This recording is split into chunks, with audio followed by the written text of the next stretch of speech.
Okay, so welcome back to Clashing Souls, the VTuber Duel Showdown. Between myself, Hope Frayorl, and my friend GBroatic. And game 2, so I guess I'd better get your game on! What Jaden said. So this is actually my second recording. I had to delete the original because I fucked around and wasted too much time. And I'd also left some of the things up in VTube Studio. Oh god, Hope, you really are just winking like mad. Weird. Whatever. But yeah. Welcome back to game 2. I don't think there's much else to say other than... yeah, let's get back into it, shall we? Apart from... oh, I do love Arc V, and I am sad there's no official summoning chart for either of these decks. So as you saw in the promo poster, I made it up. Honestly, I kind of expected a loss, because GB beat me so well first time.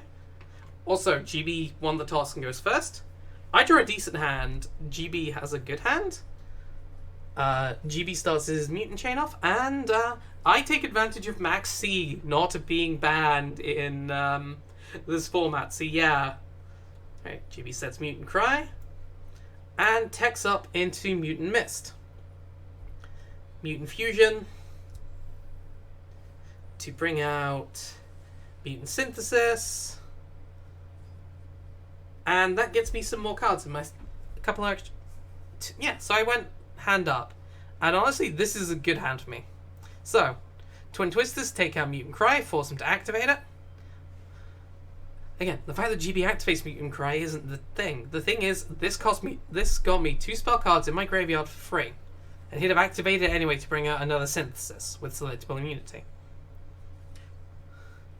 Right. Area 0 goes down. I then destroy my own spell card, or try to. And I kick myself as I see 2 of my best cards. I burn immunity with Afterburners to get another card in the graveyard. That's 3.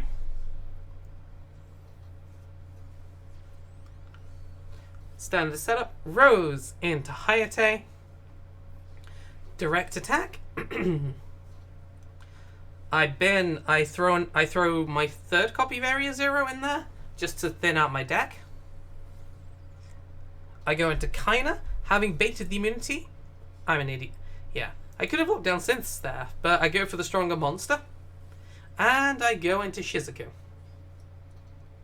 I don't fuck up this time, so it's to game 1, and I pull Engage, which will let me draw cards. And I can now target what I need. Alright. GB goes in with his mutants again. Summoning up to Mutant Beast, which both it and Mist are level 8 monsters, allowing him to overlay them and summon Draglubian. Draglubian is a motherfucker. Hope Harbinger shows up, takes out my monster. Draglubian means that only one monster, when it summons like that, it can only attack once. So yeah. I destroy my own Sky Striker with Area 0 so I can get some pulls, and I get the card I need. I get Widow Anchors. It's perfect. GP lets me draw a 2nd Widow Anchors with Engage, and I get Equal Boosters as a bonus. I burn through both my Widow Anchors to take control of Hope Harbinger, who can negate and consume spells. Again, this deck is full of stuff that works against me because I'm so based off spells. Since I got my hands on Hope Harbinger, I take this chance to drop a mutant off the field. And I take the Shiny Nap because I'm a bitch. Monster Reborn returns me to Sky Striker, and I trade both my monsters in to go up to Zeke. Again, I don't know why GB did this. I used Zeke's ability to remove itself and another monster from play. GB says, no, you can't do that. And so since I burned his immunity, I take this chance to use Afterburners and destroy his monster. I'm just going to pause it. Yeah, again, back into Shizuku. Set the protection so I can keep my monster, and I draw my combo piece so I can actually begin reusing my spell cards, something that I've not been able to do. GB plays Mutant Evolution Lab, which gives his cards some attack buffs. And I activate the protection spell preemptively, so I can, if GB gets spell negates up. But he doesn't, he goes into Arsenal. Yep, Mutant Beast. He trades a Mutant Beast for another card, using the effect of his lab. And here comes the pain. With Draglubion's effect, GB summons Numeron Dragon, who has 8,000 attack thanks to its ability. I am left on 400 life points, and I will be here for the rest of the duel. Or until I lose. See, here's the thing. GB could have won the duel right then and there if he'd let me remove his mutant synthesis. With Zeke, I would have had an exposed board, and I would have been fucking owned. But he didn't, so... Yeah, Ego Boost was MVP right there, because it let me keep Shizuku alive, and since I haven't had a Ray, I would have not had a monster on the field. GB trades in Draglubion and pulls out Mutant Beast for spell negates. However, unfortunately for GB, Mutant Beast is now at a level low enough, thanks to the amount of spell cards, where Shizuku can beat it over, and now I can activate spell cards to my heart's desire.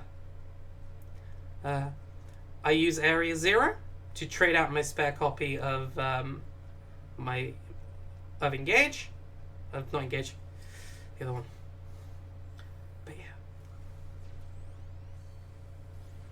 yeah. So, I have my Eagle Boosters for protection, which I do at the perfect time because GB tries to use Mutant Arsenal's effect to negate my ability activation. But no, Kagari is out, and Kagari is protected by Ego Boosters. And I get Engage back. With Engage back, I can start drawing cards. And I pull Jamming Waves, which is perfect, as Jamming Waves lets me destroy any face downs. I use my Cycle card's ability to destroy my field spell, mostly because I'm not going to need the field spell, and also because it counts as an activation of a Sky Striker card, so I can set an extra card face down. Widow Anchor saves my ass as I steal GB's monster,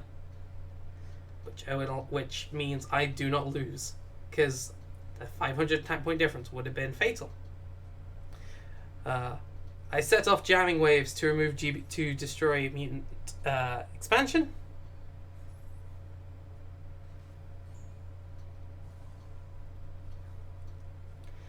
And the other Mutant Expansion tanks the hit for Mutant Arsenal. Once again, before GB can do anything, I start activating face downs, protecting Kagari, and unfortunately, Ash Blossom does prevent Engage from going off. But Ash Blossom has been baited and is once per turn. It can't stop me from using Link Bound, which I use to swap some cards around. And I get my hands on Infinite Impermanence, and I keep my max C.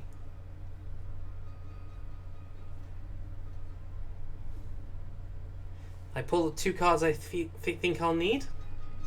Widow Anchors for protection, and Afterburners for destruction. As GB activates things, I take this chance to use my max C, so I know GB likes to special summon. And he does. He fusion summons. I kind of screw my max C over because I steal his monster to try and stop him from summoning with it. So it's not a bad trade, but it's not an ideal trade. I return Jamming Waves and GB gets his monster back.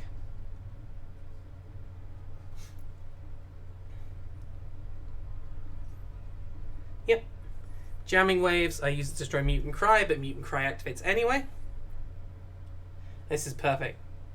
GB uses Mutant Cry to go through all of his monsters into Mutant Ultimus. Just stop. Mutant Ultimus has a negate destruction. Yeah. So it's basically got a it's not an immunity, but it's a negate and destruction of the card, and it removes it from play, which oof ouch my body, oof ouch my bones. Unfortunately for Mutant Ultimus, Jamming Waves' destruction effect is floating, so it hits the field and is immediately destroyed. Sure, GB gets to mill a copy of Mutant Expansion, but it doesn't matter that much.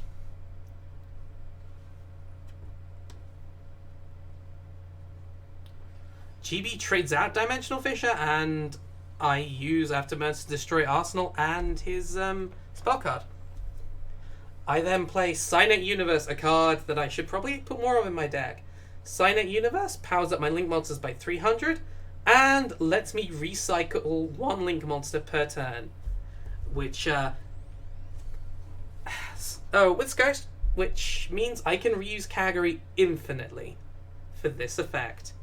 Especially since Kagari is limited to one copy nowadays, this just lets me flat out ignore the one copy restriction. I pull a backup copy of Mega Modules and set Hornet Drones in case I need to get some monsters back. Now with enough attack points, I beat over GB's monster.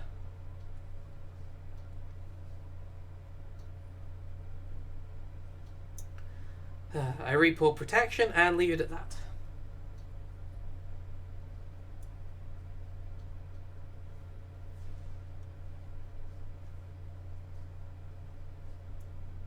Plan to do a load of damage, I bring out Ray. GB uses Mutant Expansion. But before he can try and do anything, I Infinite Impermanence his baby mutant before it can tack up, leaving it dead on the floor. Ray eats the little one for breakfast, and Kagari eats his life points for dinner. I trade out to Zeke, clearing my field so I can use my spells again. Before the Cynet Universe loop to get Kagari back. I do, yep. Back comes Engage. I do make a little bit of a sloppy mistake there, playing Engage in the spot they've been infinitely impermanent, because that does mean it does look it up, but it doesn't cause me any issues right now. GB top decks into Raigeki, hoping to win the fight. I use my last use of Ego Boosters to protect Kagari.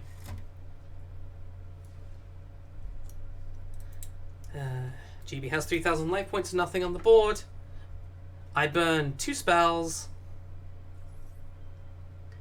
Echo Modules and Hornet Drones. So I can get up to 3,000 attack on Kagari, beat him over, and that is how Game 2 ends. Game 2 was a lot of fun. It was a lot of back and forth. That middle section where we were both punching and counter-punching was so much fun to play. It was such a good time. So, yeah, we did go to Game 3, and I'm going to be recording Game 3 instantly. When it'll be up, I don't know. But yeah, no. Follow me on Twitter. Follow me on Twitch. Subscribe on Twitch. I don't actually have any emotes yet. I'm waiting for them to be made. Oh well. But yeah, that was Game 2 of our Clashing Souls series, and I hope to see you at the next one. Take care.